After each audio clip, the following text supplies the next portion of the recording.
So we left off with these. You guys should all have these mirrored kind of profiles. I'm going to go through and I'm going to round over all the square corners because I don't like the mixture of rounded and square edges.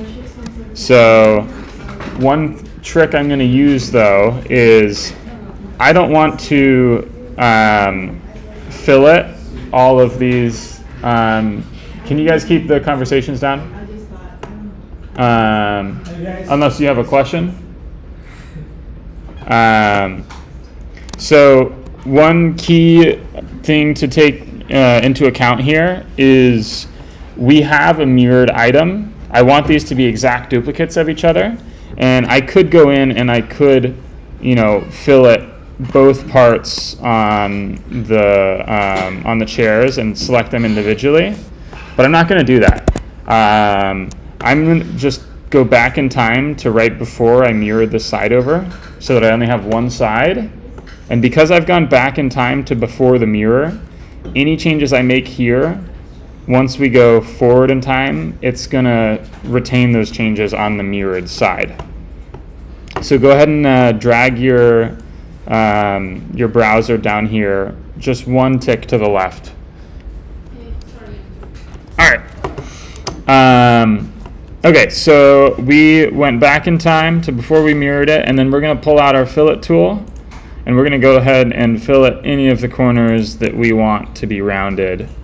So I'm just going through, I'm looking for my hard edges that I want to be softer, and I'm just holding shift and selecting each one. You might not even need to, you don't even need to hold shift. But it's a good habit to be in because a lot of programs will require you to hold shift. Okay. So I've selected all of my hard edges here that I want to round over. I could do the bottoms of the feet, but I'm not going to. I kind of like the look of the flatter foot on the ground. And I'm going to make this, I don't know, let's just drag this out until it looks about right. Let's do 2 inches looks about right for our radius. So I'm going to round these all over 2 inches. I'm going to press OK. What's that? Yes, with the fillet tool. So I'll undo it and I'll do it one more time. So I just Command Z, I undid that, so you'll notice these are square again. I'm gonna run through that fillet one more time. So I use the fillet tool up in like the top center area. You can also press F on your keyboard.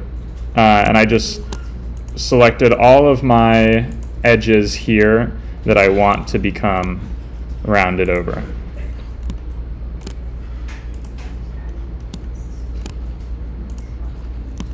All right, and then I think I said 2 inches. Yeah, that looks about right. And then I'm going to click OK.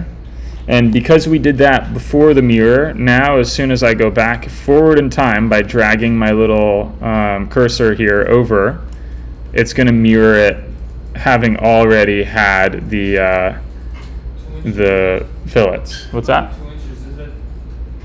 2 inches radius, yeah. Do you have a question? Yes, after you selected all the corners, how did the window for you to type 2 inches? Oh, you have to use the fillet. Did you have the fillet tool selected? Yes. So. I did have. Yeah, click on that and then. Okay, it looks like you already have them all selected. Yeah, you can just Okay, take 2. Thank Perfect. you. Okay. Side tangent and note for you guys too.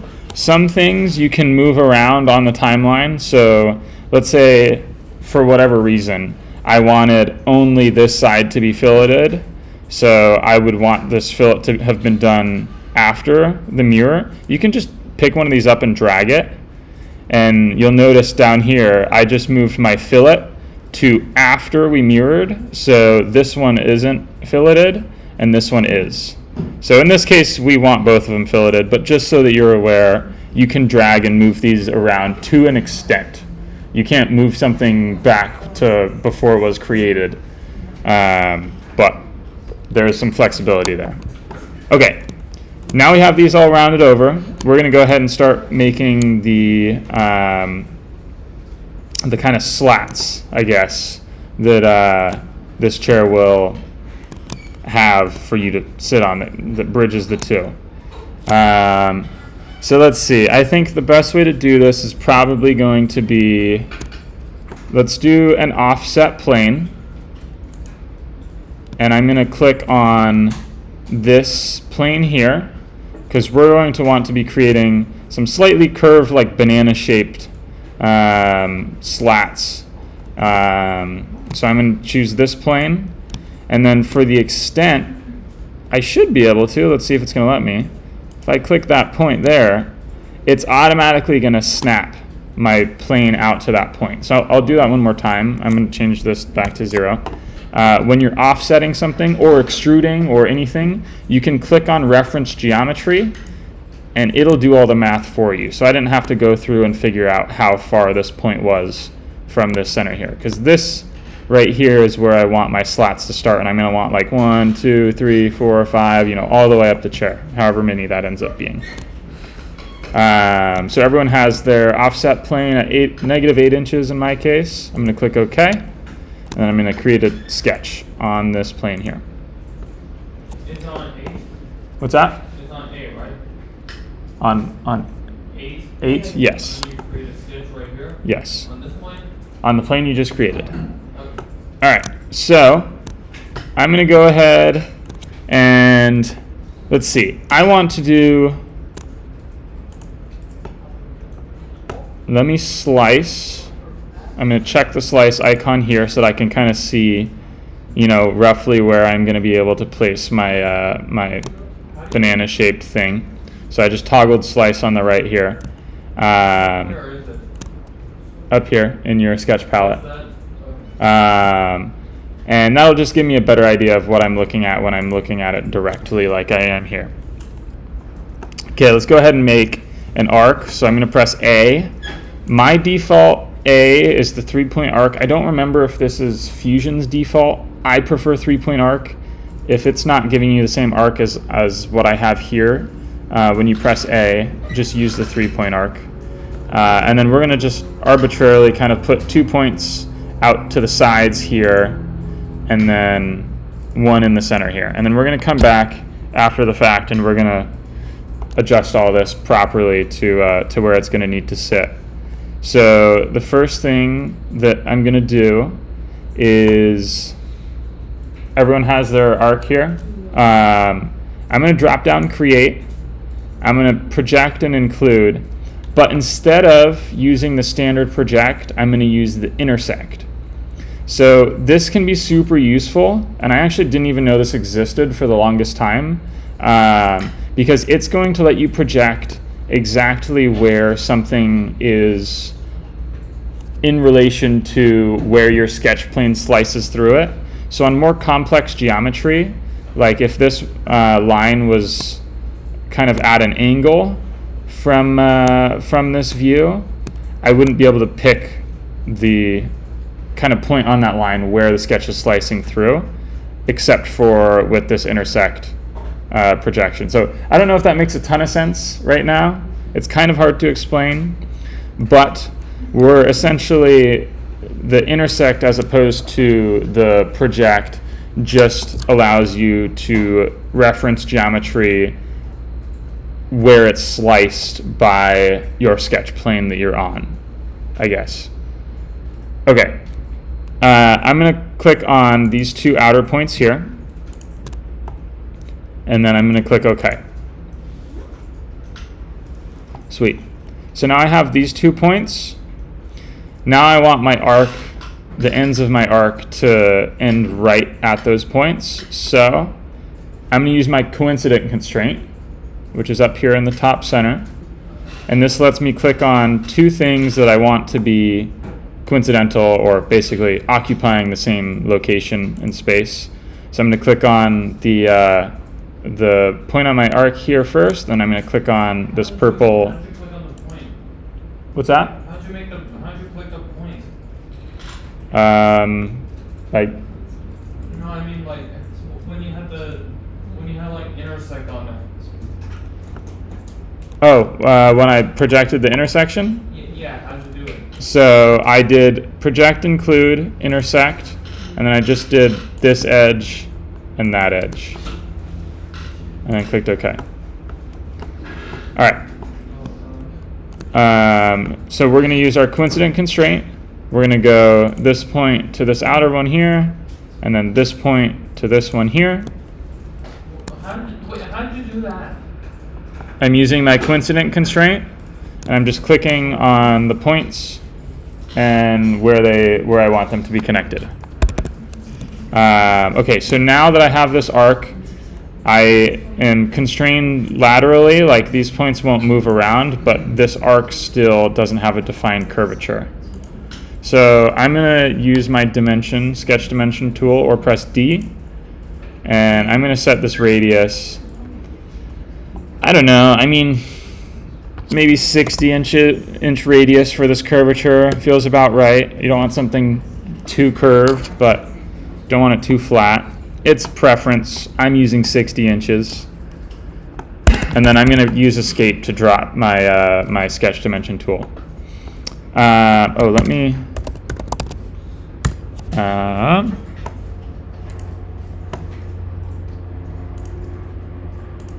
let's see if this is going to work. Okay, cool. So I just turned on something. You'll see my keystrokes pop up in the bottom left here as well. Hopefully that helps for something. Okay, now I'm going to use my offset tool. You can use it up here, or you can press O on your keyboard. And then I'm going to select on this curvature here, and we're going to drag this down, maybe 2 inches. Yeah, let's do 2 inches. That feels about right. I'm going to click OK. And then you'll notice the line itself is black. That means it's constrained, but the endpoints are not constrained.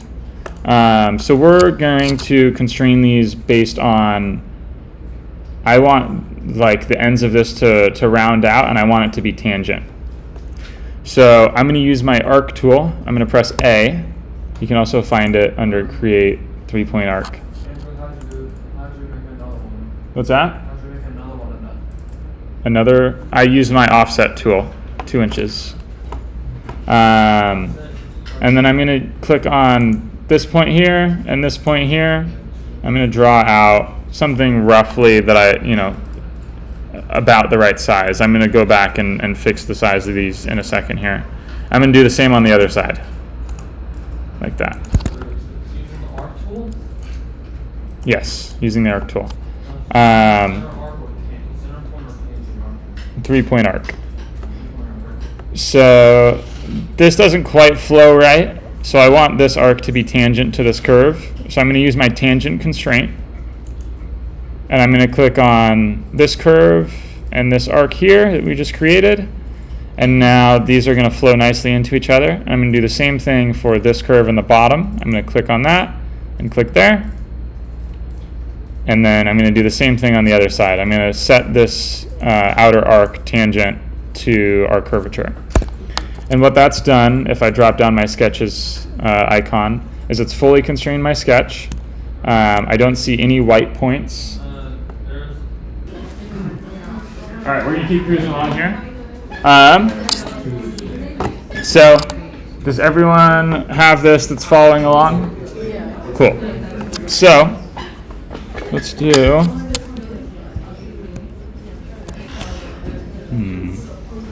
Let's do this. So we're going to want our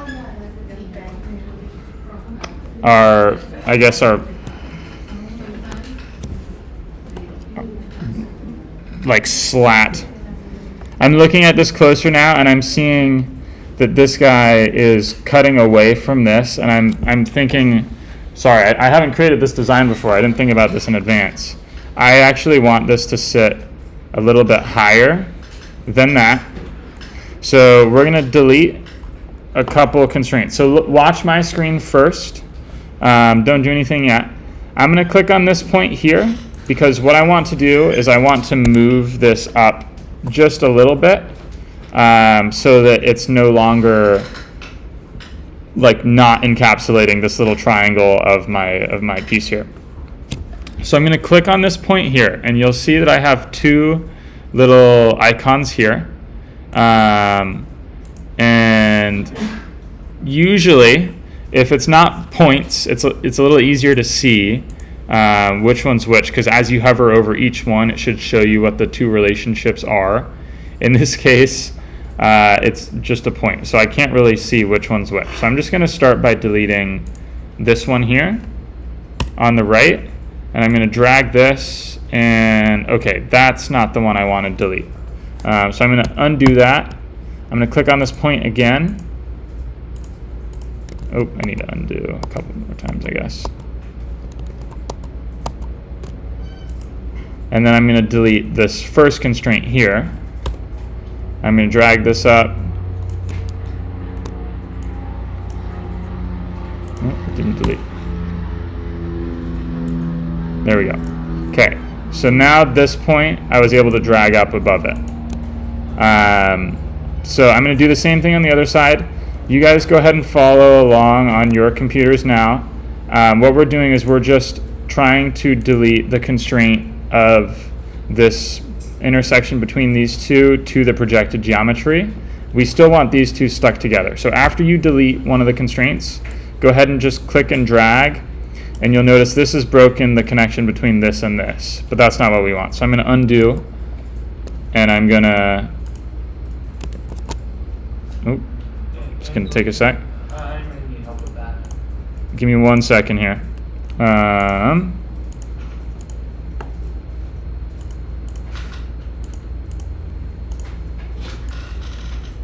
I don't know why it is not letting me.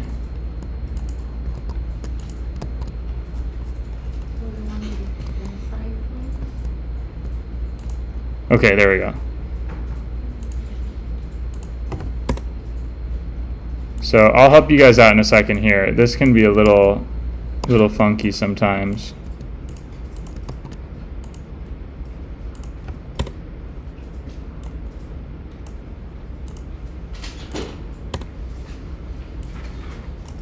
Okay. All right, so I just deleted those constraints so that I can move this around a little bit. That's a little confusing and a little annoying. I'm sorry, I didn't think about this in advance. That's just kind of the nature of designing things. Like I said, I've not made this chair before. So has everyone been able to remove that connection between this point here and the projected point? Cool.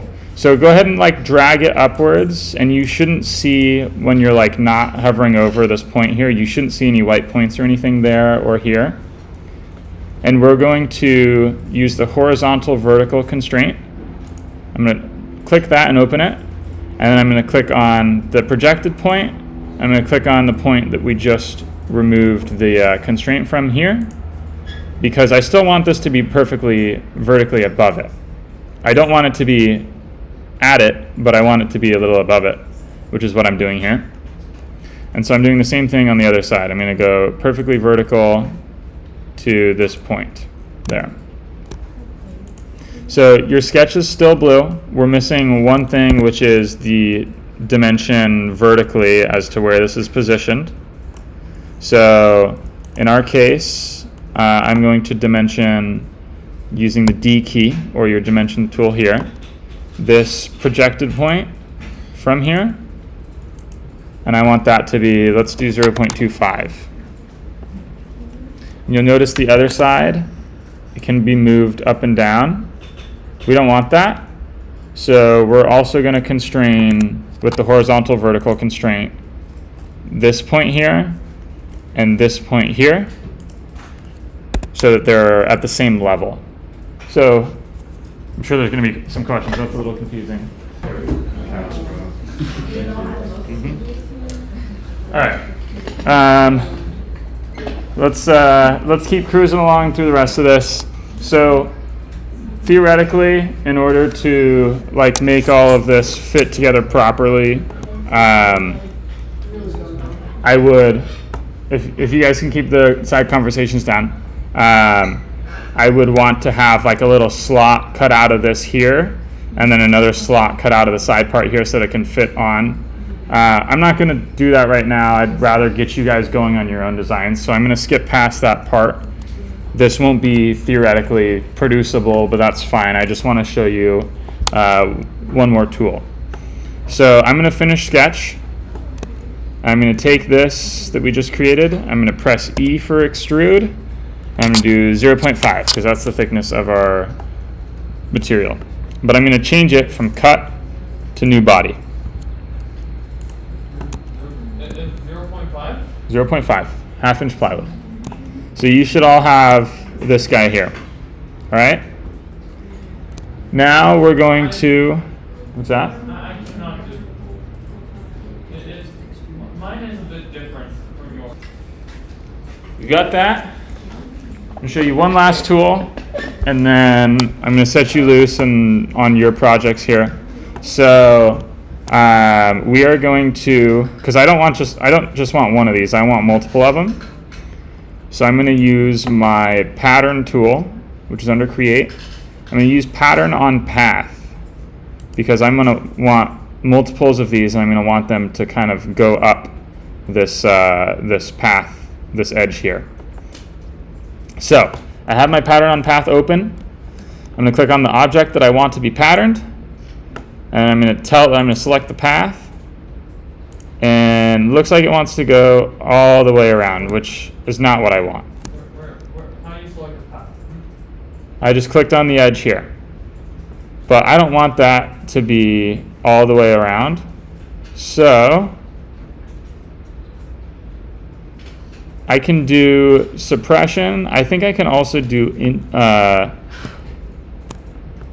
let's see. Let's just find out here. Yeah, I don't even need to worry about suppression. Okay. Wait, sorry, Andrew, where's the pattern on path? The what? Where's the pattern on path? Oh yeah. I'll close out of it. Okay. Create, pattern, and then pattern on path. Down here. So I'm selecting the one that we want to pattern. I'm going to select this. Any of these edges will be fine. These are all the same thing. It's just what we're going to want to pattern it along. And then I'm just going to start dragging it out. But you'll notice right now that this is vertical and I want it to be horizontal. So I can change the orientation from identical to path direction. And now you'll notice it's snapped it, and it's going to kind of follow whatever kind of angle, I guess, you have going on here. And then 3 isn't enough, so I'm just going to increase this until I feel like I like where it's at. So I think, It's like magic. yeah, it's pretty sweet. So is the quantity like 8? Whatever looks right to you. I did 9. So we're going to do that here. And then I think that this one back here looks a little silly. So I'm going to toggle suppression on, and I'm going to uncheck it. And there you go. I'm going to click OK. Suppression? Is it like... So I'll do it one more time. I'm going to do the pattern from the start. So we're going to do pattern on path. I'm going to select our little banana shape. I'm going to select the path here, and I'm just dragging this arrow up until it looks about right of where I want it to end. I'm changing the orientation from identical to path direction. I changed my quantity, I think, to like 9. Let's see. 9. And then if any of these you don't like where it's at, like maybe let's say I even did more. Let's say I did 12, and I wanted I toggle suppression on this check mark here, and then I can just easily delete those two, which I didn't like where they were placed, and I wanted a gap here in the back. And then I can click OK. There you go. Now you got your chair. Go ahead and save it.